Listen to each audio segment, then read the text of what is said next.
So hello, what's up mga J-Vlog? Welcome ulit sa panibagong video, and for today's video, ayan, i-unbox na rin natin ang isa sa hinihintay nyo na smartphone, which is the Oppo A5i. Tara, check natin.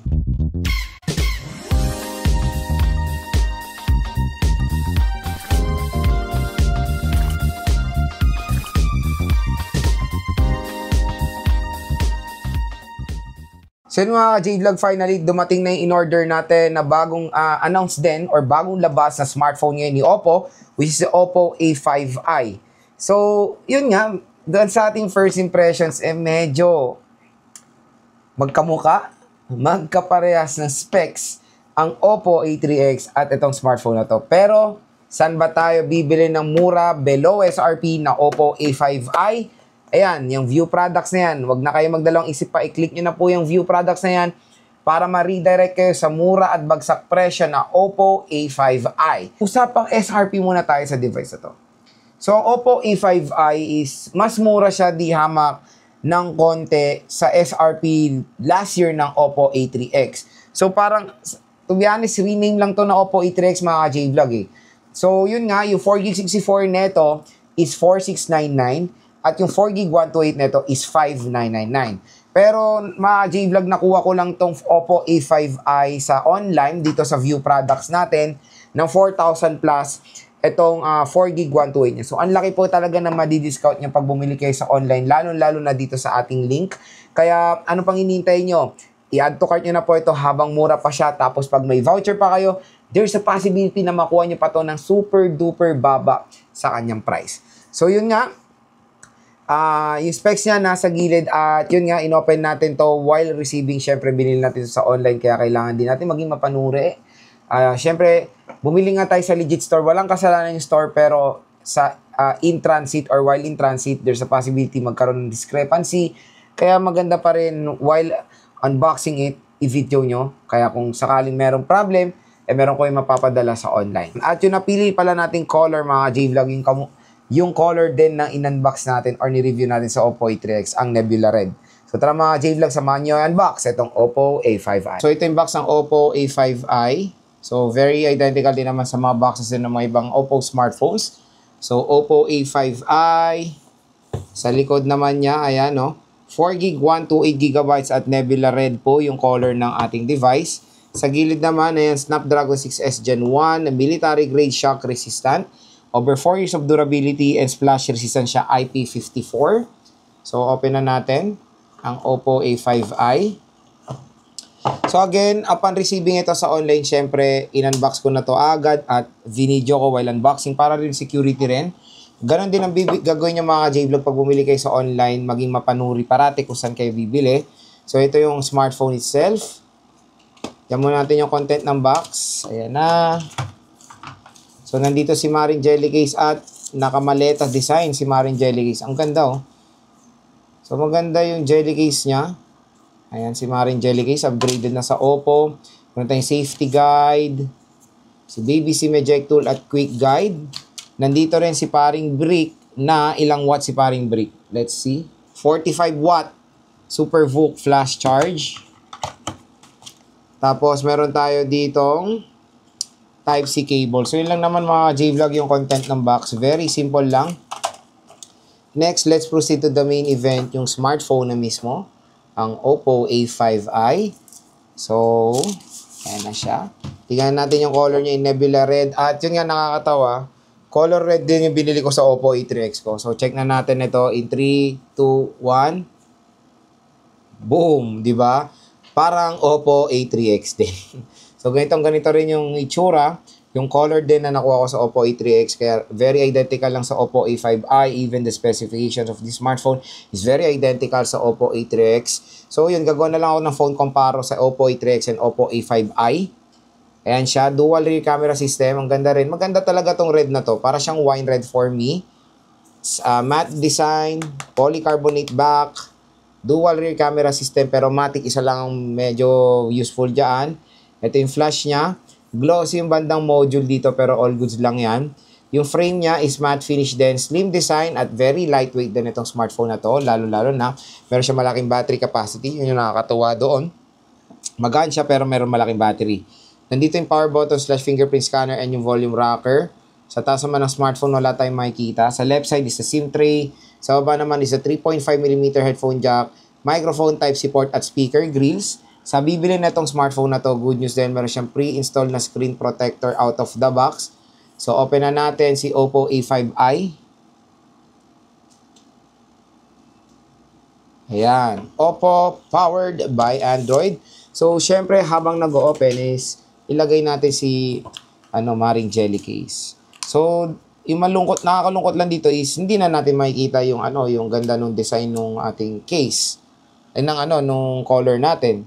Pero again, maganda rin naman, very slick yung design na itong Jelly Case ng Oppo A5i. Parang maleta design nga siya. So, setup ko muna to. Balikan ko kayo. So, yan, nag-open na si Oppo A5i. Even the wallpaper is very identical sa Oppo A3X. So, ayan. Ang maganda dito or pambabato talaga ng Oppo dito, yung kanyang napakagandang brightness. Ang taas ng nits of brightness na itong device na to. Ayan, no? Sobrang liwanag.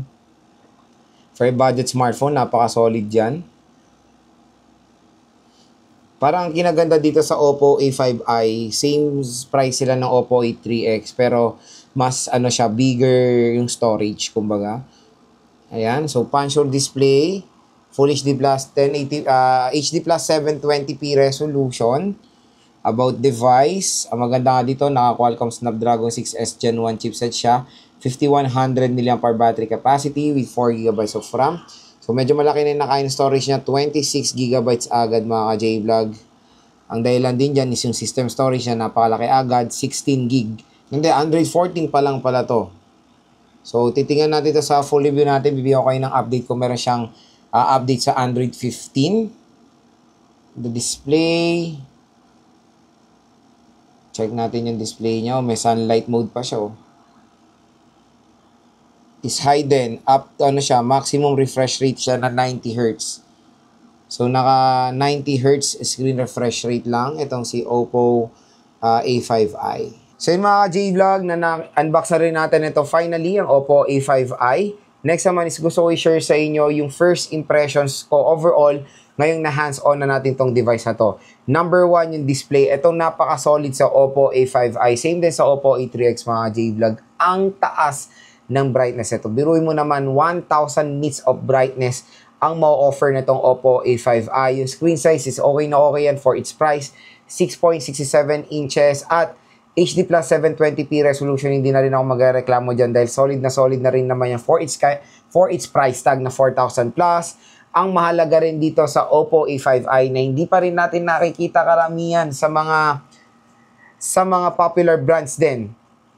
Punch hole display. So punch hole display itong Oppo A5i. Same din naman sa Oppo A3X. Mas better viewing experience tayo dito sa Oppo A5i. Ayan, tingnan nyo naman yung brightness niya dito sa video pa lang. Sobrang liwanag na. Ganyang kataas ang nits of brightness na itong device na to. And yun, for me, standard 90Hz is naman yan, minimum na for its price tag. Kaya hindi naman ako magreklamo dyan. So 90Hz screen refresh rate itong si Oppo A5i. Next mga J-Vlog design. So even the wallpaper, the design is very, very identical po sa Oppo A3X. So, parang to be honest, nirename talaga nila tong Oppo A3X para mag-refresh siya sa market, di ba? Ginawa nilang Oppo A5i with a better RAM at ROM sa mas affordable price. Kasi yung Oppo A3X yung lobas yan last year, 4GB64, nasa halagang 6 plus kaya super duper expensive. Pero meron pa rin naman sila yung offer na 4GB64 na I think nasa 3,000 plus lang. So, sobrang good deal nun, yung Oppo A5i. Ito na po yung pinakamura sa Oppo A5 series na pwede nyo makuha ngayong 2025. And nakakatawa lang na meron pa rin ino-offer na Oppo A3X ngayon sa market. Kaya gagawa tayo ng versus or phone comparo sa Oppo A3X and sa Oppo A5i. Next mga J-Vlog is of course the chipsets. Ang pambato rin natin dito, the Qualcomm Snapdragon 6S Gen 1 chipset. So, several times na rin natin na testing yan. And I know, sabihin ng iba, is rename to talaga na chipset ng Qualcomm Snapdragon 680 ba yun o 685? Sinasabi nila rename siya. Kasi very identical din naman talaga yung kanilang specifications sa Qualcomm Snapdragon 6S Gen 1. Pero hindi yun kasi yung usapan dyan eh. Yung chipset na nilagay doon sa presyo. Biruin mo 4,000 plus 6S Gen 1, ang GPU pa is Adreno 610 na several times na natin na-test yan for gaming, okay rin naman ang performance yan. Hindi po mabagal na chipset yung 6S Gen 1, kaya marami pa rin nagpiprefer ng Qualcomm Snapdragon chipset. Ito na po, may offer na po ang Oppo sa inyo na line-up na Snapdragon sa murang halaga lang, mga ka-J-Vlog. And hindi po mabagal na Snapdragon yan kasi hindi naman siya 400 series eh. So 6 series siya. At abangan nyo na lang din yung game test natin dito sa Oppo A5i. Next mga J-Vlog, the camera. So yung camera niya is very identical nga rin sa Oppo A3X. And even the specs nito, parehong-pareho lang sila. 8 megapixel and 5 megapixel. Pero maganda kasi sa Oppo A3X, nung tinest natin siya, low specs yung camera pero magandang outcome. So hopefully dito sa Oppo A5i, ganun din ang ma-experience natin na kahit na low spec siya, pag nasa better lighting condition tayo, makakapag-provide naman to ng excellent camera performance. So, abang-abangan nyo lang din yan sa ating full review. Next, mga J-Vlog, is the battery itself. 5100 mAh non-removable battery. Standard din naman yan sa mga ganitong presyohan. Ito yung magiging advantage ng Oppo A5i sa mga ibang competitors niya. Parang sa Oppo A3X. 45 watt fast charging rate. Napakagandang pakinggan. Usually, mga ibang brands, Transsion, Samsung, 25 watts si Samsung eh. Si Samsung, si Vivo, 18 watts, 15 watts. Ito, level up, 45 watt fast charging rate. Kaya yung 5,100 mAh battery nito, mani-mani lang. Full charge na lang yan in less than 1 hour lang. So, dito sa smartphone na to, makakapag-provide to sa inyo ng excellent battery performance and fast charging. Next is yung kanyang IP rating. Ayun, 4,000 pesos. May IP rating din siya. IP54 lang po ito. So, pwede lang siya matalsika sa tubig. It's a splash-resistant smartphone. So, pwede rin siyang gamitin as a navigating tool. Makunat na battery, fast charging rate pa, tapos meron pang protection nga sa tubig. Again, hindi po ito pwede masubmerge sa tubig kasi marami pa rin ako nakikita mga content creators na pag narinig is water-resistant, nilulublob na sa tubig. Again, mayroon po mga certain rating po ang water resistant.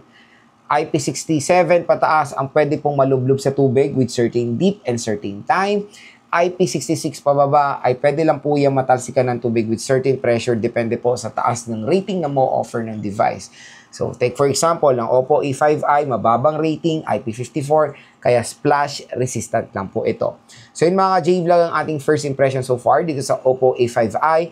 Abangan nyo lang po yung full review and yung game test natin dito sa device na to. Again, kung interested kayo, itong view products na yan, i-click nyo na lang po yung view products na yan para ma-redirect kayo sa bagsak at murang Oppo A5i. Ano pang hinihintay nyo? Add to cart nyo na yan mga J-Vlog dahil sobrang sulit din naman itong smartphone na to.